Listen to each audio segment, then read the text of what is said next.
Hello and welcome back. Today we're going to be answering a question I see asked all the time within the community, and that is which natural 3 stars and natural 4 stars should you keep?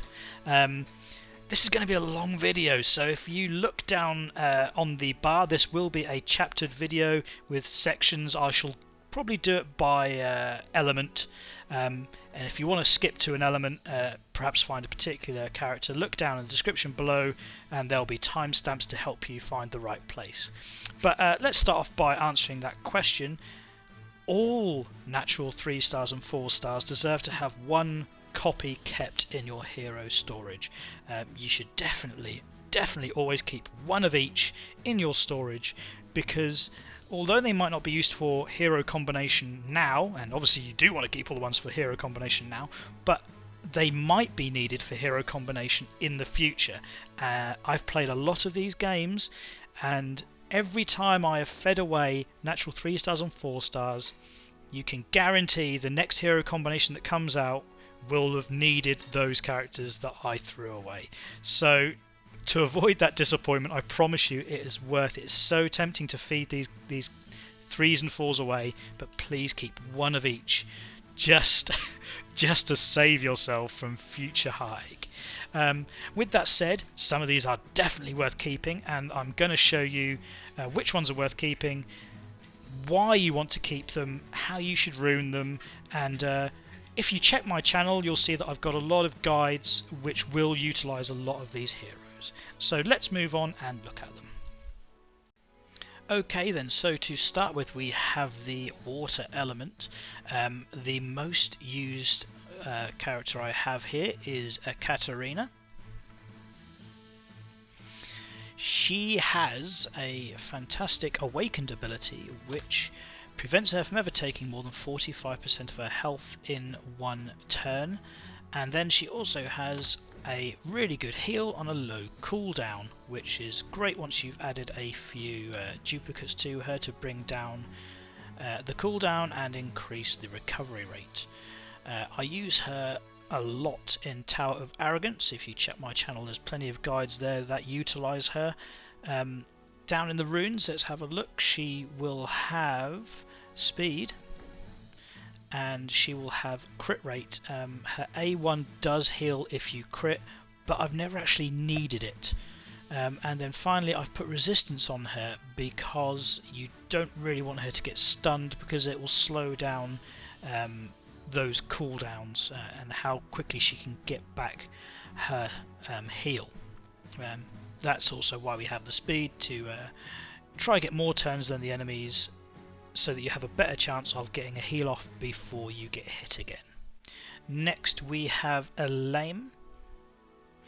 Elaim once again is mostly used in Tower of Arrogance. Her skills, what we mainly use for is this A1, which once you have a few skill ups has a 60% chance to do a 2-turn continuous damage.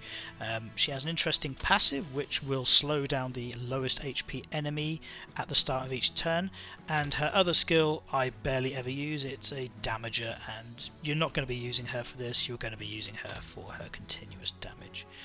She does have an accuracy leader skill.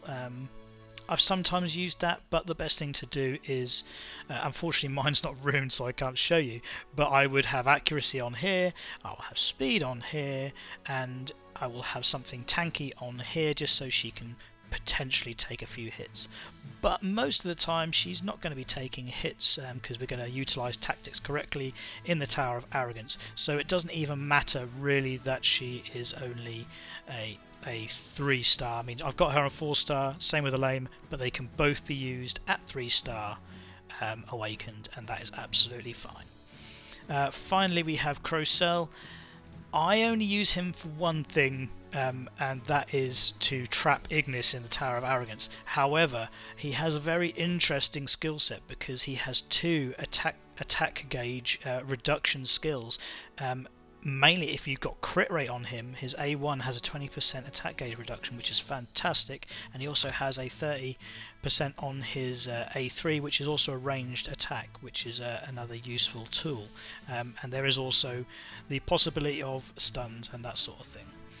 So although I don't use him, Crocell has a lot of promise, and I imagine, well, I know that I have seen him used fully leveled up in the rune dungeons. However, I don't need that because I solo both of the rune dungeons. So yeah, Crocell, well worth having, and he is one of those ones who, if you're going to use for rune dungeons, you do need to level up. But for what I use him for Ignis and Tower of Arrogance, you don't need to do anything to him. You don't even need runes on him. Some speed would be nice. If you are going to build him, put loads of speed on him. Next we have Valkyrie, a natural 4-star. Once again, very much like Elaim, she is all about the dots. Her A2 has a, if you have to get your crit rate up, and has additional accuracy, it has a very good chance of landing a 2-turn dot. And then her A1 also is only a 1-turn dot, but it does reduce the cooldown of your A2. So she's a dot machine. For Tower of Arrogance normal mode, you don't need to build her up high, you can just keep her at 3-star, that's fine. But for hard mode, for survivability, you will need to build her up more. As a dotter, she obviously has accuracy on her and speed, and she does need crit rate for that A2. Brilliant character, well worth keeping. Finally, for this, we're not going to go into 5 stars yet. We have Medea. Medea is just a flat-out damager. There's nothing special about her. She has good AoE damage, but she has elemental advantage over everyone. So she doesn't have the issues with glancing hits or anything like that when it comes to disadvantage against other elements.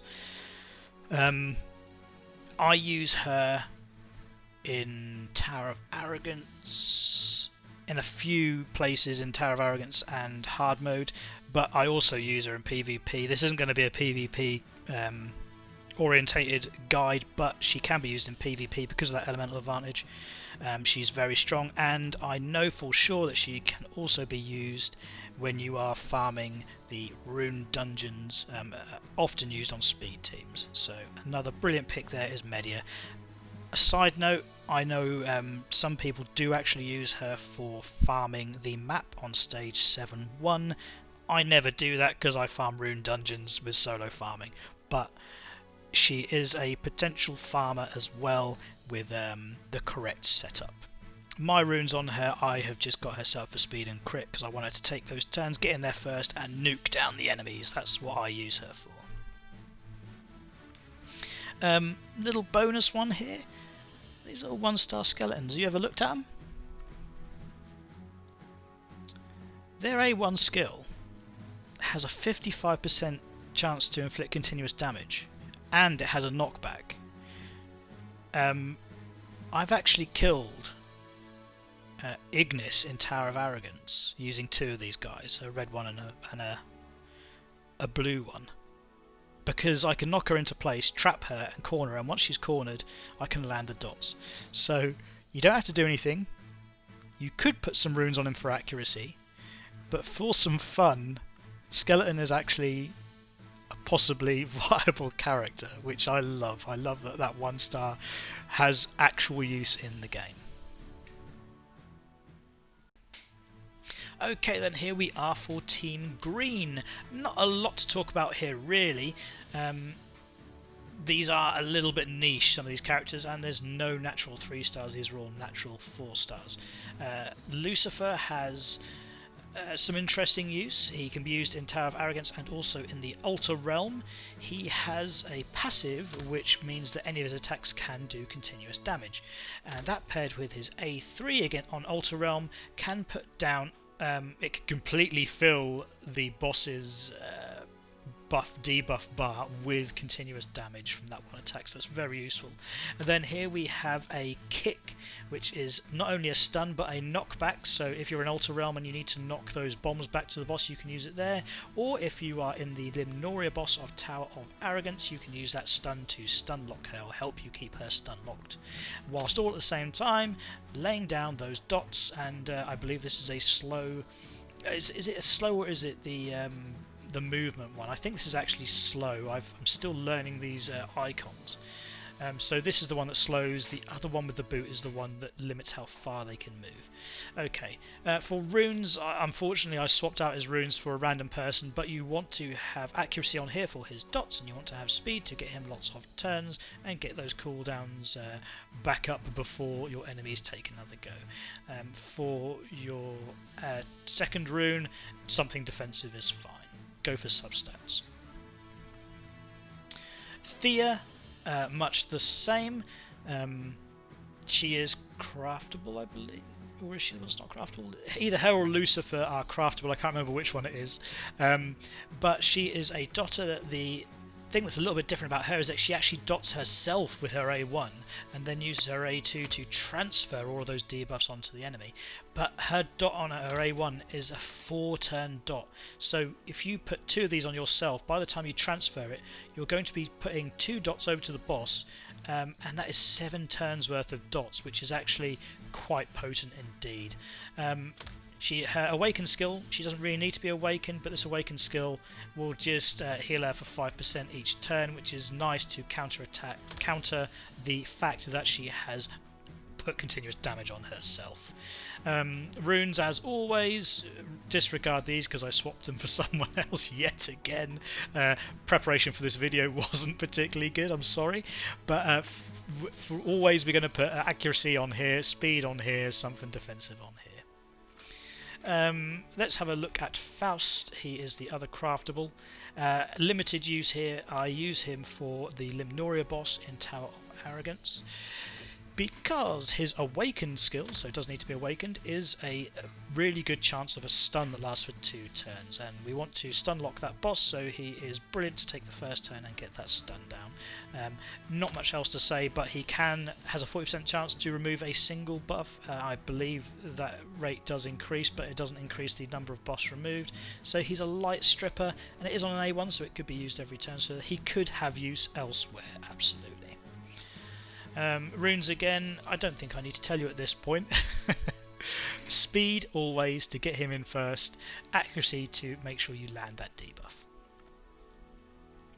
And here's the other little skeleton from the 1-star crew. There's one for each element. Charlotte here, if you're going to craft any of these, you might want to craft Charlotte first. Depends how far you've progressed in Tower of Arrogance hard mode. That's where you use her.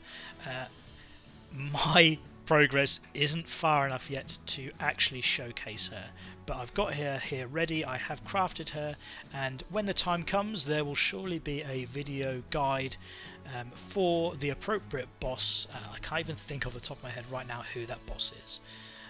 Is it more? It's Lucifer. It's Lucifer. She's good against Lucifer to strip buffs, because when she strips a buff, she actually blocks more buffs from being put on. So there's not many characters that do that, and it's very strong. And because she's craftable, everyone can have her. So she is good at stripping and stopping that person from putting more buffs on afterwards. Okay, let's look at the fire elements, and we'll start with a Nat 3 Seer. She is useful in ToA, specifically against Vulcan, and also on ToA hard mode, because of her element and her range. So she's a ranged continuous damage dealer. Her A1 will land 2 turns of continuous damage as long as they have block HP. Her A2 puts block HP on them, and her A3 means that every 4 turns she gets an extra action opportunity. So you can actually get down quite a few dots with this A1 once you've got the block buffs on there. Let's have a look at her runes. Obviously she has to be awakened for that extra turn. I have got her on, can you guess? Accuracy, speed. And some defense here for tankiness. She could go attack. It depends how good your runes are. For use in ToA, she does not need to be leveled up at all. You can use her at level 1 3-star, but you should have her awakened. For ToA hard, you will need to build her up. I've not actually found use for her elsewhere yet, but she is invaluable on that particular boss. Next we have Circe, another very niche character, but she's a Nat 3. She has the excellent ability to almost reset everyone's cooldowns. It resets them by 3 turns, and it's on a huge area of effect. So synergizing very well with Freyja. If you get invincibility down and then pop this, invincibility is then ready again. Fantastic use in ToA hard mode so far, but nowhere else. But with that kind of power, I'm sure she will have other uses in the game. Absolutely someone you should keep and throw dupes on whenever you find them. Her A2 has a continuous damage on it, which is always nice, and her A1 doesn't do anything because she's a 3-star, and if it did do something that would be OP. So runes, as you know by now, she's a dotter, so she will have accuracy and she will have speed. Let's now look at, I think Cassiopeia is a Nat 3. I started building her very early in my account, so she doesn't need to be as strong as this. In fact, I've clicked on her slightly wrong. I did a long press and I shouldn't have. But what is special about her is, very much like Medea, she has elemental advantage, or she always has elemental advantage. So that is very strong. And I'm not sure if that actually applies to everything though. But she is also one of the few melee range continuous damage dealers on her A1. So I actually use her in Tower of Arrogance against Ignis, and I think you could probably use her against Seer as well. Once you've got Seer or Ignis trapped, which is a good tactic for them to get them cornered, you then need a melee damager or continuous damager to get them killed. So that is where she comes in, but she does not need the kind of attention that I have given her so far. I've actually barely used her, so it's almost a regret, but you never know, she might come in handy later on. Runes, can you guess? I've actually got some self-sustain on here, I'm not even sure why. But she has got some speed and she has got some attack. Accuracy would have been better there. I think I've been trying her out, just doing some damage, I'm not sure why. But accuracy would definitely be better on there. Moving on, we have Amon. This is the fire equivalent of Ekaterina. Slightly different though. Once awakened, he has the no, that's not the one. It's this one. Once awakened, he has the ability to prevent more than 35% of his damage being taken in one hit. So, whereas Ekaterina can be killed in 2 hits, this guy takes 3 hits. Unlike Ekaterina, he doesn't have a big heal. He does have a bit of a heal, and once you have fed him duplicates, that will be a 3% tick, a 3-turn tick of a single hot heal over time, which only equates to 15% HP, I believe, so it's nothing special, but it's there, and it actually does hit anyone that's around him as well, so it is a bit of a top-up heal for everyone surrounding him. His A2 does a reflect and actually boosts crit for your friends around you, so it gives you and all your friends reflect and a crit rate increase. We use him in Tower of Arrogance again, tanking, I believe. Who is it? Ifrit? We definitely use him in Ifrit. I can't think. I'm sure I use him somewhere else as well, but I can't think off the top of my head. But the other thing, his A1 is actually a knockback, which makes him viable for use in what's it called? Altar Realm. So this is another Altar Realm viable champion, and because he can only take that 35% in one go, he's got good survivability in Altar Realm. So once you get him, I know he looks a bit daft, but he is actually a very useful character. I'll just note there, actually, I didn't look at his gear. I've put some runes on him, but he doesn't need them. I thought I would give him a go at just boosting him up a bit, giving him some resistance. Resistance is always good on tanks so that they don't get stunned. But I didn't really need it in the end. I have actually tanked ToA with no runes at all, with no level ups, just the awakened state so that he has that 35% mitigation. Right, finally, because we're not going to talk about Astaroth because she's a 5-star, and this is not what this guide is about, we have Vulcan. Often overlooked, Vulcan I think is one of the strongest 4-stars in the game and can be used all over the place. I've clicked on him wrong again, I've done a long click. Let's look at his bio. The reason he is so strong, I believe, is because he is defense scaling. All of his attacks do more damage based on him having more defense, so it's a double dip stat. So as you build him tankier, he also gets stronger in attack. He has an AoE provoke, he can charge through enemies and reposition himself, and even better, he has an A1 continuous damage, which makes him very, very useful as a survivability and dotter at the same time. His leader skill also gives defense, so if he's on his own, and guess where you can use him on his own?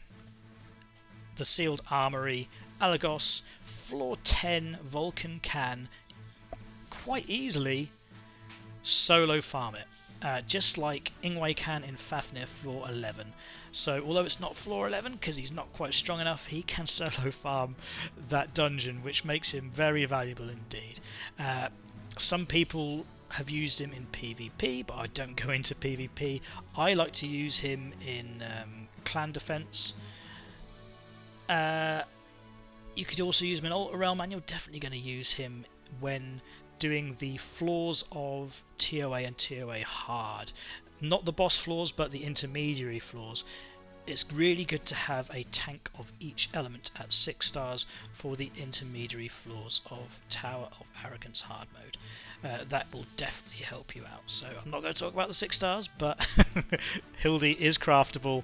Ingway is a very good choice for your 5-star selector, and Vulcan, in my opinion, is an excellent choice for your 4-star selector. I think you get 3 4-star selectors, so you should make one of them Vulcan.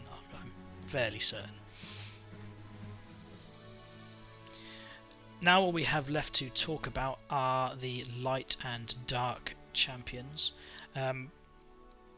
There's only one 4-star here that I have that I think is worth talking about. Irene, yes, but I haven't found any viable uses for Irene anywhere other than PvP yet, where I've actually needed her. Whereas Apollon, I have needed him, and the reason is because he has not only an excellent leader skill which gives everyone loads of speed, faster than Freyja, but he also has this crit and attack buff that he puts on himself and everyone else, which really does allow you to do some hard nuking with your damages. On top of that, to make him even better, is that he speed scales. The faster he is, the more damage he does, and that I believe is on both attacks. I'm not too sure actually, I can't see it written there, but on his A1 for sure, speed scaling, which also has action gauge reduction. So what more do you want? He is such a brilliant character, and if you get Apollon, I 6-starred him straight away, and I started using him everywhere. He is absolutely fantastic. For your dark characters, I've put the rest in the bank so you can't see, but I've got all the dark characters. Not all of them, but I've got loads of them. Freyja, everyone gets her. I don't need to explain her, but max her out. Really, honestly, go for it. Max her out. You will use her everywhere. And stun runes are definitely the runes of choice. If you don't have the very best runes, if you can't get perfect stats, just go defensive. If you can get the perfect stats, go all out attack as well if you can. You know, if you can get the crit and the attack on there, she actually does pretty good damage. And because she can go invincible, it doesn't matter if she's a little bit squishy. But for other content, if you're using her for her dots, if her dots matter for the content, then you should just go tanky to start with until you can get those god runes. Then we have Apophis. Many people swear by him. I've seen him used in speedruns for the rune dungeons. His awakened skill is just his leader skill for damage, which I don't actually use, but I'm sure people would use him for that damage in certain situations. But he breaks defense and speed on an AoE, which is very strong. This strips buffs, which is a very strong thing to have. And there's some other elements as well. I believe it reduces attack gauge. And once he's had duplicates fed to him, or lesser skill fairies fed to him, he's actually really strong. He does a lot of damage. Mine is nowhere there yet, but I have friends in my guild who have very strong Apophis, and it makes me want to build him that strong as well. So another very good character. He will see use in ToA hard, rune dungeons, almost certainly in some PvP situations. Very good character to have. Finally, this isn't a Nat 3 or a Nat 4, but it's going to be an honourable mention, because I did say at the start I just wanted to talk about your clan shop. Lakshmi is... everyone can have Lakshmi. She's a Nat 5, and you get her from the clan shop, and it takes about 5 to 6 weeks to get all the shards. So if you're new to this game, get in a clan early and start buying those pieces, because she is so good. And by the time you get to Tower of Arrogance hard mode, you're going to want her, because she's going to be key to a lot of tactics getting through that place. So you've had an early warning here. If you're a new player, you've had an early warning to get Lakshmi. She got a knockback on her A1, a ranged knockback, very useful for trapping bosses. She has the ability to give someone an extra turn and buffs them at the same time, and makes them debuff immune at the same time. Then her second one puts a really strong defense buff on everyone for 3 turns. Really good, really good. I just had to cut that bit because I had a cough, sorry. And also continuous recovery if it removes debuffs. And then her passive, every time she takes a turn, whether you press pass or whether you do an ability, for every buff that's on her, she recovers 5% of all allies' HP, going up to 6% once you've got your skill ups on her. I've been feeding her because I want to keep skilling her up until this is maxed out. After that, I probably won't bother. This effect duration is just for a speed reduction. Yeah, that'd be nice. I might carry on and try and get that as well, because that'll just be one more. So she'll get another 2 skill runes, and then I'll move on after that. I probably won't give her any more after that. So that's that for all the elements. Okay, let's have a quick look at hero combination found in the summoning section. Using some of your natural 3 stars, you can craft natural 4 stars, which can then be used to craft natural 5 stars. I have made all of these. I don't use all of them, and I can say safely, if you're a free-to-play player or a new player, you will not have your progress held up by not having any of these heroes. Really, your resources are definitely better put towards 6-starring champions that you are actually using and enjoy using. I love Astrov. I think she looks fantastic. The heals are nice, but really she's only used... It's quite niche. It's quite niche when I use her, and it's mainly just for fun because I want to use her. Mary potentially does have some use. She has an interesting skill set, but because she's a Nat 5, I don't really want to talk about it today. She can reduce cooldowns. I think she does a strip, and she does some attack gauge stuff. So she's going to be an interesting character, and I'm looking forward to having a go with her. Hildegard is overhyped, definitely, but she is a good tank, and having a 6-star tank of each element is actually very useful, especially when progressing the inter-boss stages of Tower of Arrogance, especially on hard mode. You'll be grateful for having tanks of different elements to get through some of those floors. So it's worth mentioning there, but really you don't need them, alright? So don't stress over trying to craft these guys as quickly as possible. Okay, so that's it for this video. I'm sure that there are a few that I didn't cover that other people will argue should have been included, but I have not needed them. So if I haven't needed them and I've done Tower of Arrogance on normal, I'm doing Tower of Arrogance on hard mode, I'm doing Altar Realm, although I'm not double S-ing it yet, but if I was to find out that there were some natural 3 stars that could be used to get you double S in the Altar Realm, I will be sure to let you know. But I think it's safe to say that the people I've mentioned in this guide are the ones you want to be looking out for, the ones that you should be throwing the duplicates on, and just remember what I said at the start, save one of everything, because you never know and you don't want to be caught out without them. So until next time, I'll see you in game.